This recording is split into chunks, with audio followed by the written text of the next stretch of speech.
ایک بات سماعت فرما لیں کہ دیکھیں یہ دور ہر کوئی جانتا ہے پرفتن دور ہے، حالات آپ کے سامنے ہیں کہ آج اسلام اور اسلام کے ماننے والوں کے بارے میں دشمنان اسلام کیا تدبیریں رچ رہے ہیں، کیا سازشیں کر رہے ہیں۔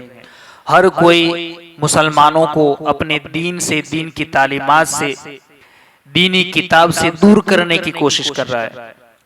کبھی فکروں کے ذریعے فکر بدل دی جاتی ہے، چینلوں پر بیٹھ کر کے نئی تہذیب کے ذریعے، ترقی کے نام پر، اپنے کلچر کے ذریعے تمہیں اسلامی کلچر سے دور کیا جا رہا ہے، اسلامی تہذیب سے دور کیا جا رہا ہے، تمہیں تمہاری دینی کتاب قرآن سے دور کیا جا رہا ہے۔ دیکھیں آج کہیں پر قرآن کو جلایا جا رہا ہے، کہیں پر اس کو پھاڑا جا رہا ہے، اس کی بے حرمتی کی جا رہی ہے۔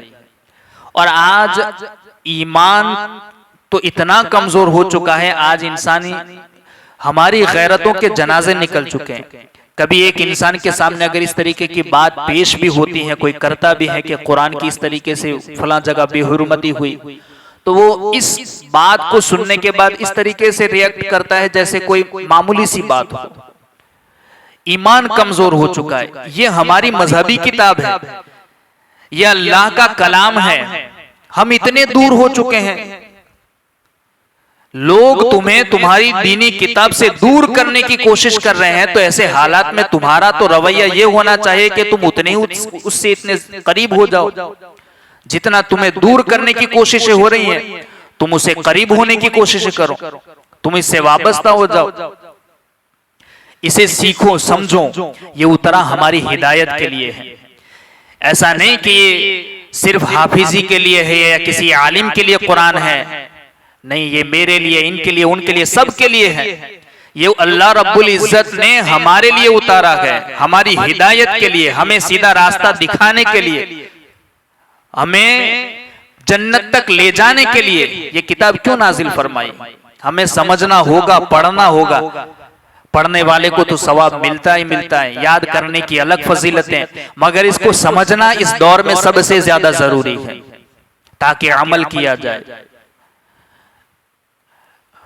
ایک طرف تو یہ ہے کہ ایک انسان 100 رکعت نفل نماز ادا کرے، مگر اس سے بہتر یہ ہے کہ قرآن کی ایک آیت کو سیکھ لے اور سمجھ لے اور اس پر عمل کرے۔ 100 رکعت نفل نماز پڑھنے سے افضل ہے قرآن کی ایک آیت کو سیکھ لینا اور سمجھ لینا۔ ہم کوشش کرتے ہیں کہ آسان سے آسان لب و لہجے میں قرآن کی ہر آیت کے ذریعے آپ کو کچھ نہ کچھ سکھایا جائے، احکامات سکھائے جائیں، اور یہ ہر آسان لب و لہجے میں بتانے کی کوشش کرتا ہوں۔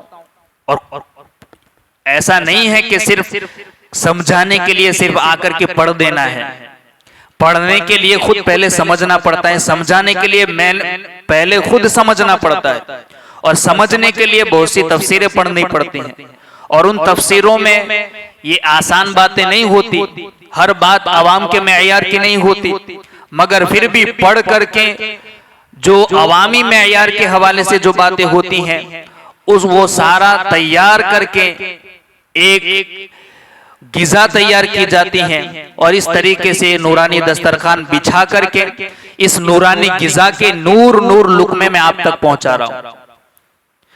آپ کو تو صرف کھانا ہے، تو کوشش کریں کہ ہم روزانہ قرآن مقدس کو سیکھنے کی، سمجھنے کی، اس پر عمل کرنے کی، اور سمجھ جائیں تو اس پر زندگی بھر عمل کرنے کی بھی کوشش کرنی چاہیے۔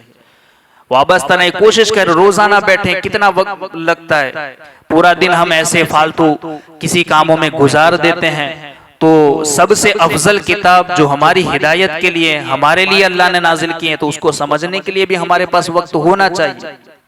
جب میں کوشش کر رہا ہوں تو آپ بھی کوشش کریں، اور یہ ہمارا کام صرف اللہ اور اس کے رسول کی رضا حاصل کرنے کے لیے ہے۔ اللہ رب العزت اس پر بھی عمل کی توفیق عطا فرمائے۔